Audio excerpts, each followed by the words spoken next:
dengan cara yang dialektis itu. Begitu rakyat di bawah lihat bahwa Presiden Jokowi tidak bisa memperoleh obat, maka itu pesan bahwa siap-siap kalian tinggal. Bahasa siluman. Sepertinya pemimpin negeri ini harus paham dengan yang namanya bahasa siluman. Apa itu bahasa siluman? Bahasa siluman adalah makna yang ditangkap di luar kata-kata yang diucapkan, makna yang tersirat dari ucapan-ucapannya. Setiap kalimat itu ada makna denotatif atau arti sesungguhnya sesuai dengan kata-kata, namun juga ada makna konotatif, arti yang dikonotasikan atau dipersepsikan di luar kata-kata. Profesor Mehrebian pun dengan riset yang populer ya, dan banyak dikutip orang bahwa kata-kata hanyalah memiliki peran sekitar 7%.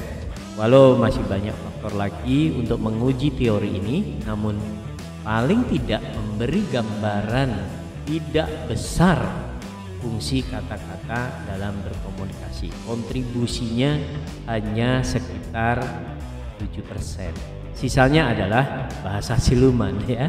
Artinya bisa ekspresi, intonasi, dan bahasa tubuh itu justru lebih besar ya.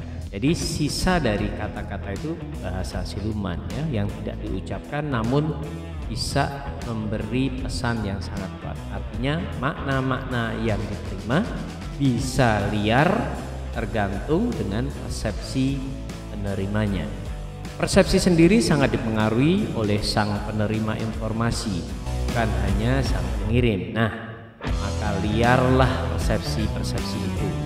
Pengetahuan, pengalaman, selera, kebencian, sekaligus kecintaan, faktor budaya, kecenderungan politik, dan lain sebagainya bisa membuat persepsi yang berbeda-beda. Contoh, seorang suami yang pulang larut malam, kemudian sang istri bertanya sambil membukakan pintu, "Ini sudah jam berapa?" Bagaimana suami mau menjawab pertanyaan ini? Jika dia menjawab pukul 1:23 dan merasa tidak bersalah, maka jelas akan ada pertengkaran yang pecah. Beda dengan jawaban, "Maaf sayang, pandemi telah membuat kantor kita kelabakan tentang strategi bertahan. Jadi kami meeting sampai larut malam seperti ini agar bisa menemukan jalan supaya bulan depan kita masih gajian dan bersama 450 karyawan lainnya. Maafkan aku ya. Tadi aku sudah SMS loh. Apakah belum sempat dibaca pesanku?" Ini artinya suami yang cerdas membaca bahasa siluman, alias apa makna yang tersirat dalam pertanyaan.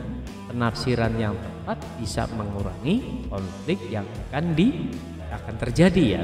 Jadi tidak perlu ada konflik kalau pandai menangkap bahasa yang tidak diucapkan. Nah, dalam kasus Pak Jokowi beli obat di apotik juga akan memiliki bahasa siluman yang liar. Banyak persepsi akan muncul di sini. Adegan ini harus segera didukung dengan informasi tambahan yang sesuai dengan tujuan komunikasi yang diperagakan oleh Pak Jokowi. Ya, nanti Anda lihat itu di video yang lain ya. Lihat di atas sudah ada saya bagi mengenai komunikasi. Nah, apa tujuannya? Ya, karena komunikasi yang baik harus punya tujuan ya. Apa tujuannya? Dalam tanda kutip, Menteri Penerangan harus menjelaskan maksud dari peragaan yang dilakukan Pak Jokowi dengan datang ke apotik dan banyak obat tidak ada. Sekaligus peragaan menelpon Menteri Kesehatan Pak Budi G. Sadikin. Jangan Ngabalin yang berbicara, nanti rakyat bingung karena rakyat tidak lupa Pak Ngabalin itu pernah menghina Pak Jokowi ya. Harus orang yang jernih ya, masih bersih ya. Jika tidak, maka pendapat dan penafsiran sekarang sudah ada videonya tuh, Rocky Gerung akan lebih cepat mempenetrasi pikiran-pikiran masyarakat dan membuat persepsi yang Rocky Gerung arahkan.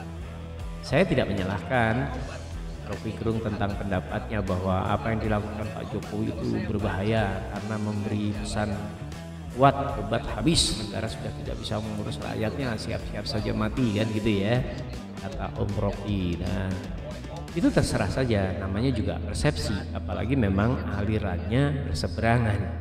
Namun harus ada orang yang bisa membantu menjelaskan dan mengarahkan peragaan Pak Jokowi mencari obat di apotek itu.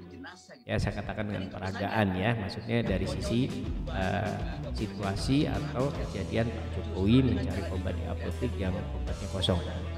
Peragaan atau kejadian Pak Jokowi mencari obat di apotek itu bisa memiliki banyak bahasa siluman atau banyak interpretasi, banyak penafsiran, banyak makna-makna tersirat dan tidak terucap. Nah, bisa berarti Pak Jokowi kerja keras sampai ke apotek sendiri, bisa berarti Pak Jokowi sudah tidak percaya dengan anak buahnya yang asal bapak senang, kenyataannya penanganannya amburadul. Pak Jokowi adalah pemimpin yang peduli sampai terjun ke lapangan sendiri, bisa berarti seperti itu kan ya. Pak Jokowi prihatin ya, ekspresi wajah beliau kelihatan juga sedih gitu ya. Bisa berarti kondisi sangat gawat, perlu tindakan sungguh-sungguh tentang stok obat ya.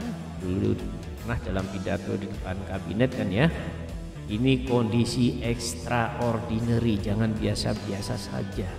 Saya jadi jengkel kan gitu ya. Nah, bisa juga berarti kondisi negeri yang ruwet ya, dari pencegahan, dari penyediaan obat, dari stok vaksin. Nah, bisa juga koordinasi di lapangan yang tidak jalan mulus. Ya. Bisa juga peragaan itu menimbulkan persepsi dan banyak lagi bahasa siluman yang akan muncul.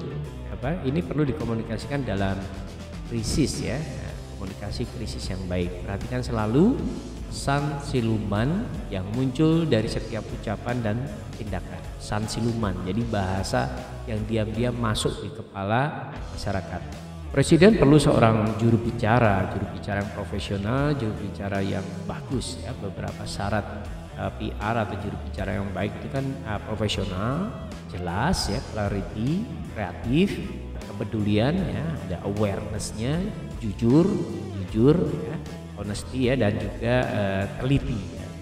Jadi kadang-kadang kandungan emosi terhadap isi itu jangan terlalu tinggi. Jadi menyampaikan saja hal-hal dengan bahasa yang baik, dengan bahasa yang jelas, dan tidak perlu ada emosi atau dukungan yang meluap-luap atau bahkan meledak-ledak ya, bisa ya, karena ini orang bisa mempersepsikan tidak netral atau bahkan sampai ke penjilat ya.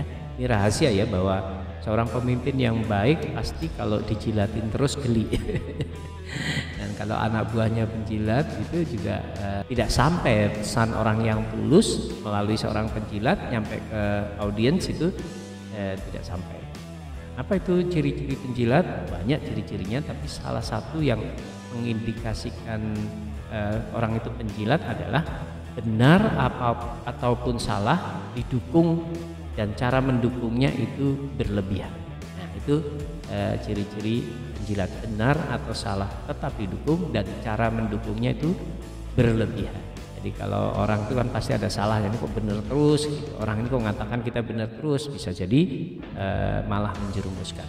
Oke, semoga PR yang profesional ini bisa menjembatani, memberikan informasi yang tepat, apa ya tujuan dari komunikasi yang akan disampaikan Pak Jokowi dengan mendatangi apotek membeli obat dan obatnya habis. Nah, ini harus disampaikan lagi, dibantu lagi masyarakat untuk mendapatkan siluman informasi yang lebih tepat sesuai tujuannya.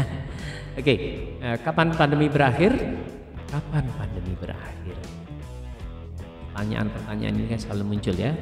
Semoga pandemi segera berlalu. Pertanyaannya tidak cukup hanya kapan pandemi berakhir, namun juga perlu dipertanyakan berapa besar nyawa anak bangsa yang tidak bisa diselamatkan oleh negara.